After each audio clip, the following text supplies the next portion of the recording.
Welcome to the Parker Daniels Show, where amazing stories are shared and hope is given. To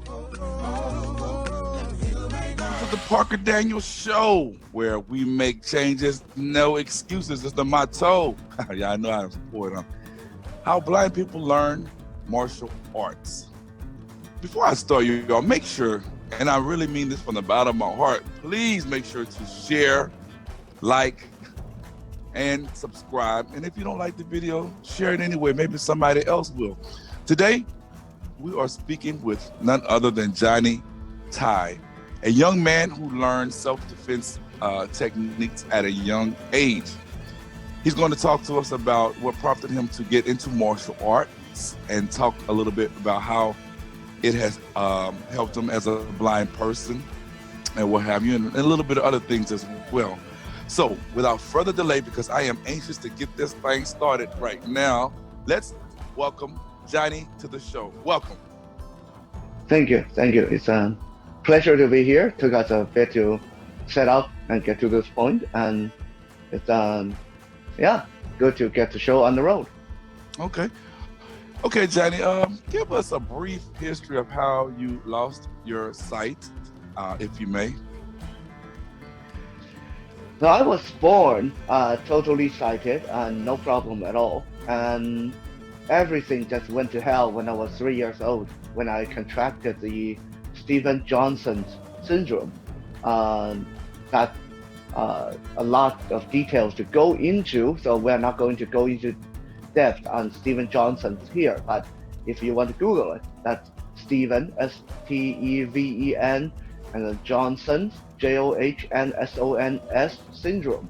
Suffice to say, Stevens-Johnson syndrome is one of those very relatively rare but very detrimental conditions that can result in anything from blindness to deafness to severe mental damage and even death. I was in Taiwan. I was in Taiwan at the time, and that was back in 1984.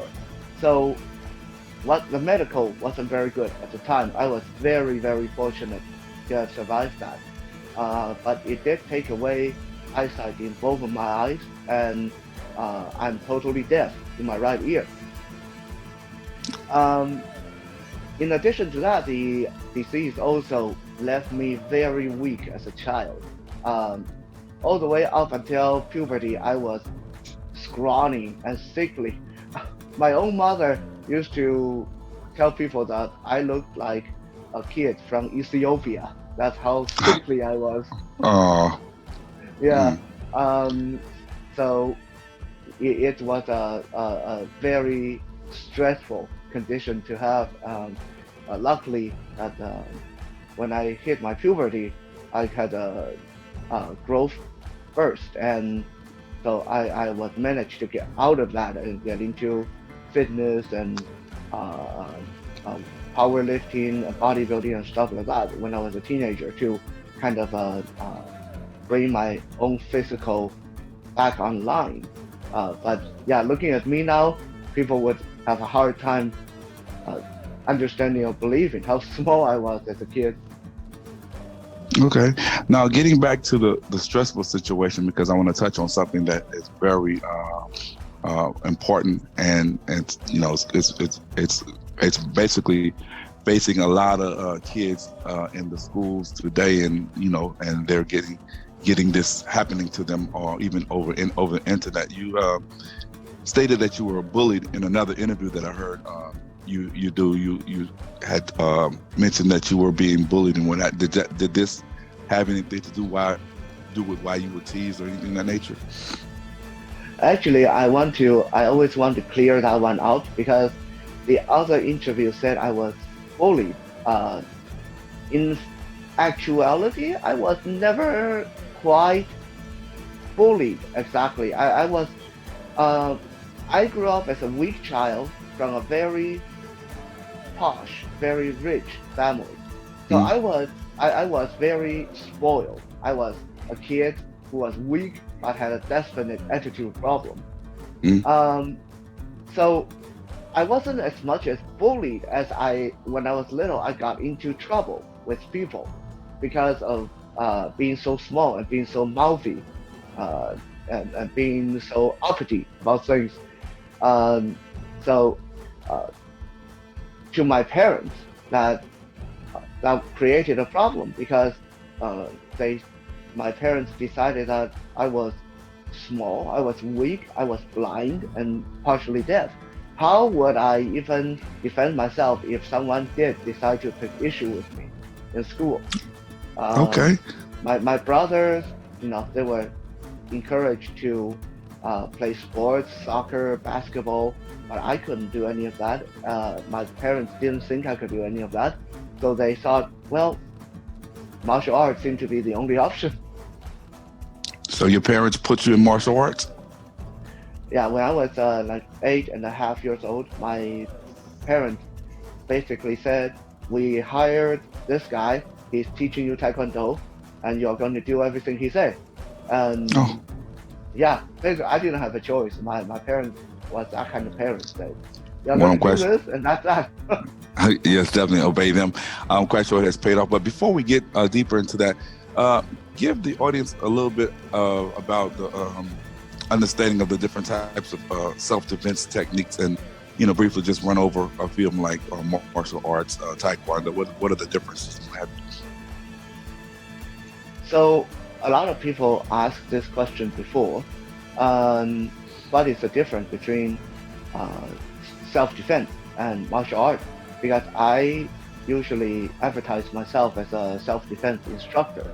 Right. Um, and not really. I don't market myself as a martial art instructor.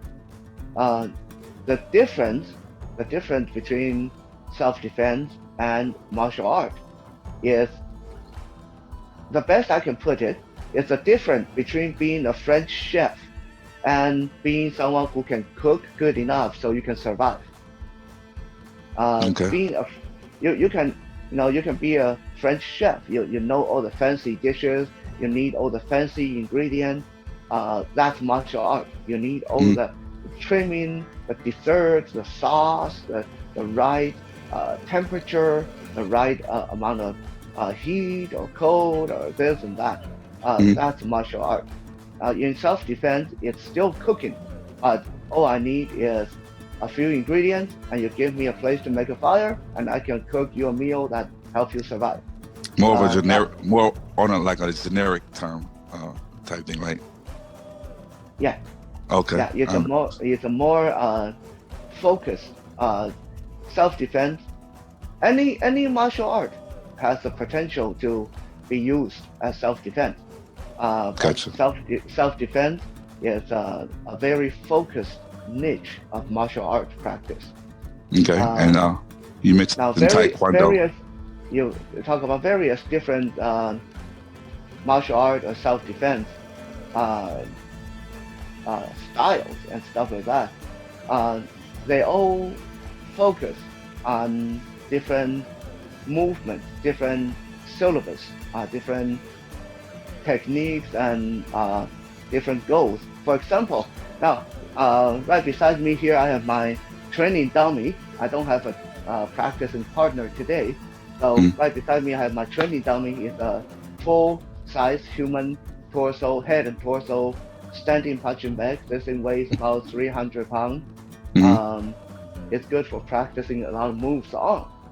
Now, for Taekwondo, we focus a lot on using legs and kicks.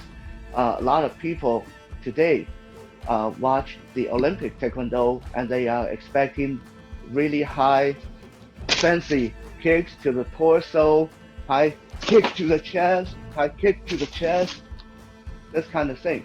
Mm-hmm. Um, when I was learning Taekwondo, I was learning what they call the Army Taekwondo, which is different mainly in that in the Army Taekwondo, they didn't focus on the high flying, back spinning kicks and stuff like that. We Mm-hmm. focus a lot on how hard you can kick and how fast you can deliver this kick to the body, to the leg. Okay. So Now, yeah. are there certain points when you on the body when you were kicking? Are there certain points that you have to focus on when you do that? So when you're kicking in this style of Taekwondo, you're focusing on delivering maximum amount of power to either the knee joint, the thigh, the groin, rib, kidney.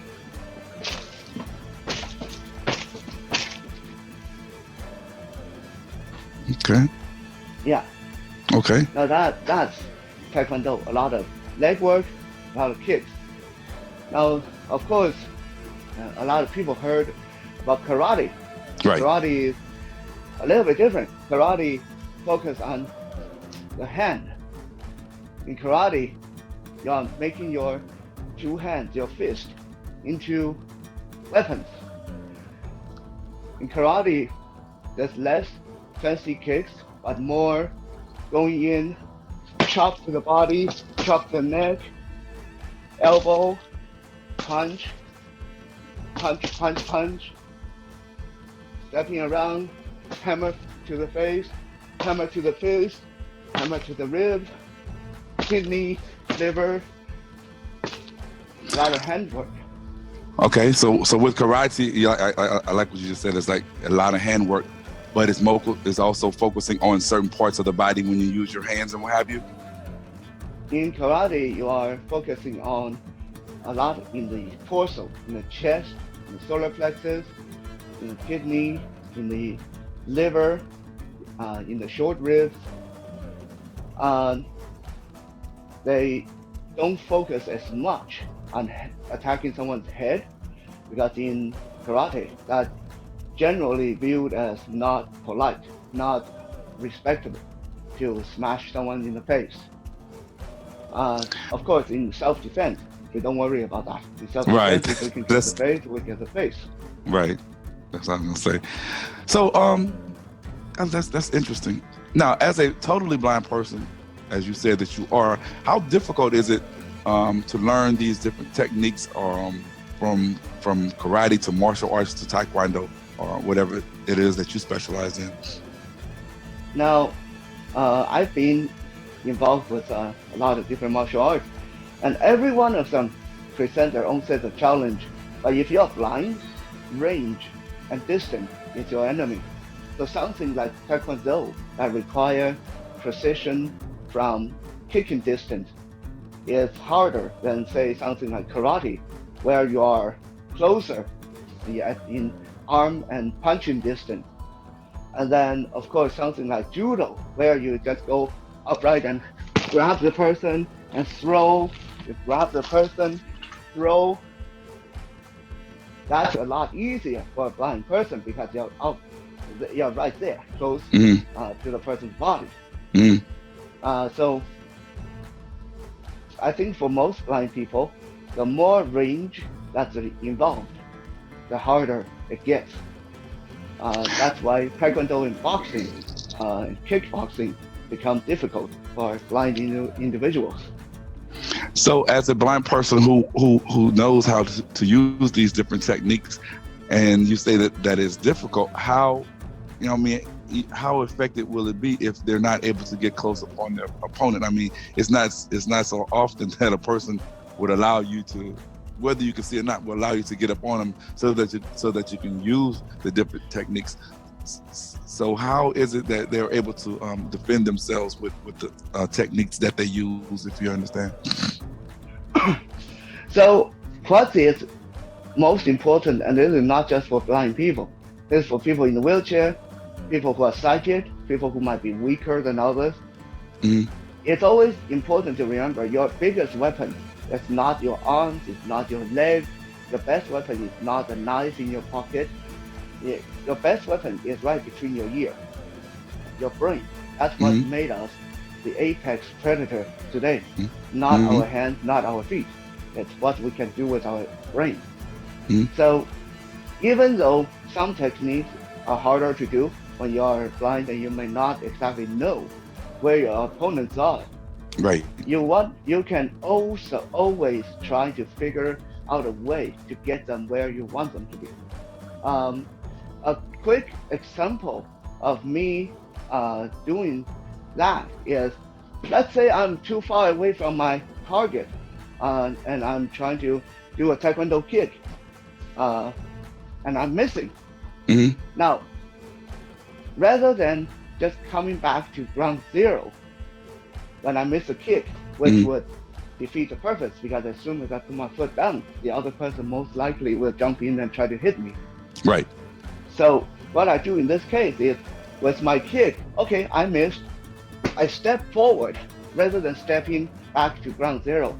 So with that kicking foot, I'm lunging forward, which brings me into range with the other person, and I kick with the other leg. So Gotcha.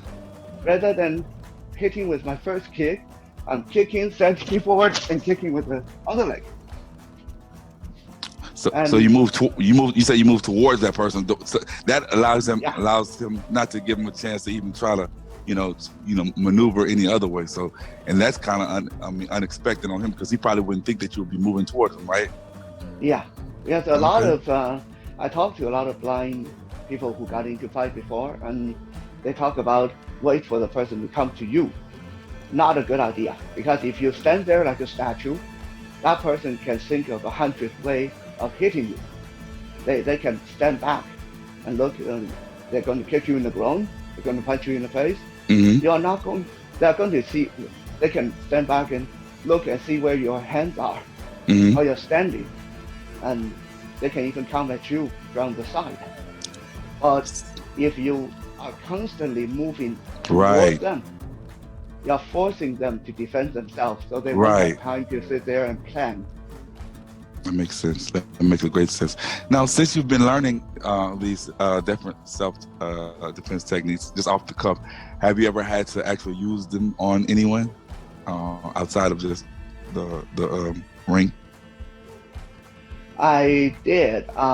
When I was a teenager, I got mixed up with some bad people because I was a little bit of a rebellious teenager. Mm-hmm. So I got myself in a few brawls on the street. I'm not going to take off my shirt, but I have a series of scars going right behind my left shoulder. There's a scar at the top of my head. My Mm-hmm. hair is probably covering it right now because I growing long hair. But those were from fighting on the street before. I also have a little scar from a knife on my right leg. Oh, Someone tried to wow. stab me. Yeah. So those were several occasions where my martial art and self-defense training came into definite use. Although, to be honest, those were kind of a prov- provoked situation. Not really. I wouldn't call them self-defense. More, I kind of put myself in those bad situations myself. Oh, and how did the other guy come out?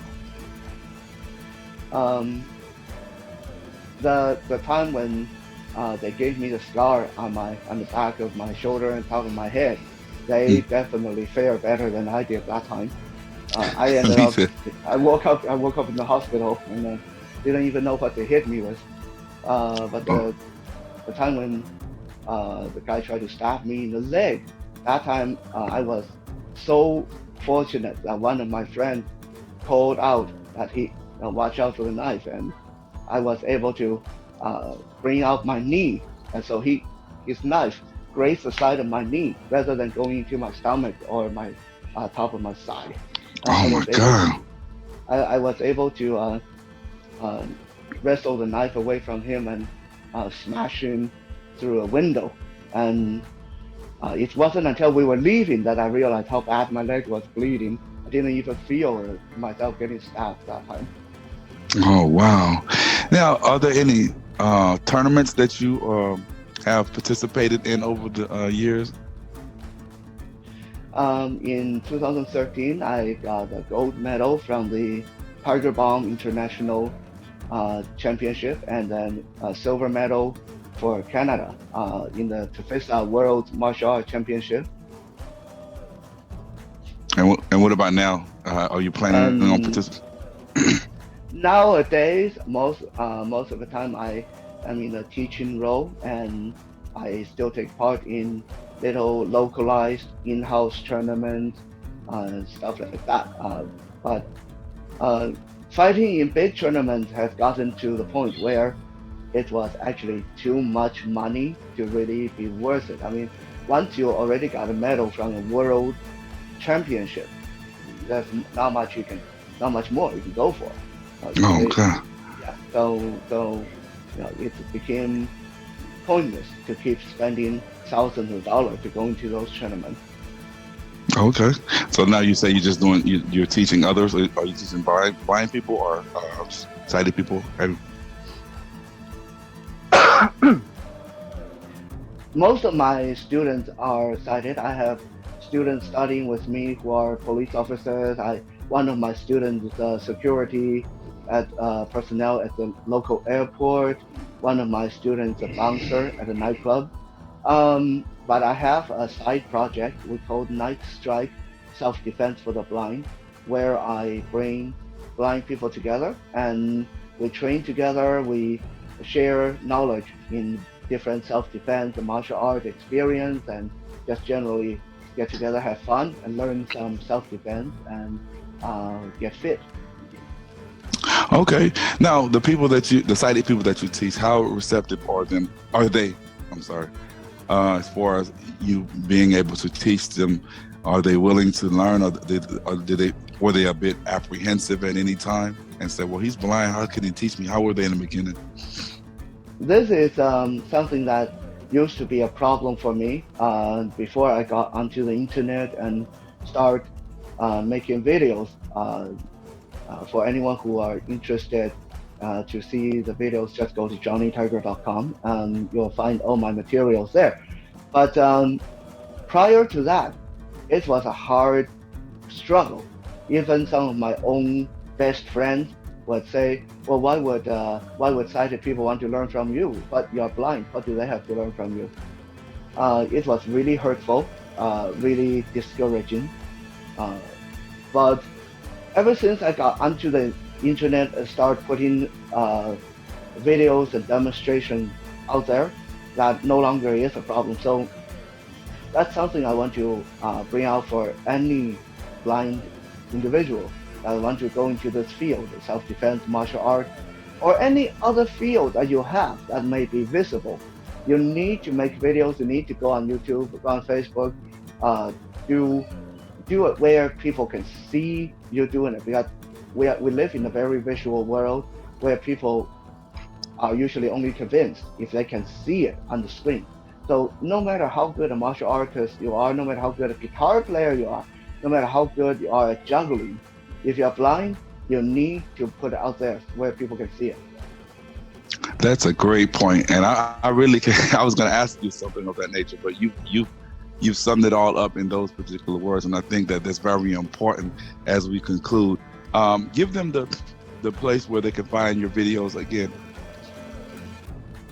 So the best place to find the video is to go to johnnytiger.com. There you'll find links to my YouTube channels. I have two, one for my music, one for my martial art and film project, and you will also find the link to my podcast from there. Okay, well, y'all definitely check them out. I'm glad that I have had you on the show, and I really am impressed. Because I want to get you on here so that people can see exactly the things that we do, because we still are being doubted over time, and I mean, I want to thank you for showing that though you are blind, you still are able to do what you have set out to do. And as I again conclude, tell the people why they should subscribe to the Parker Daniels Show.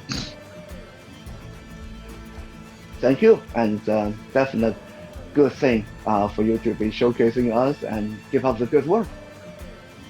Well, with that being said, Johnny, thanks again for showing us a little techniques and talking about what you do.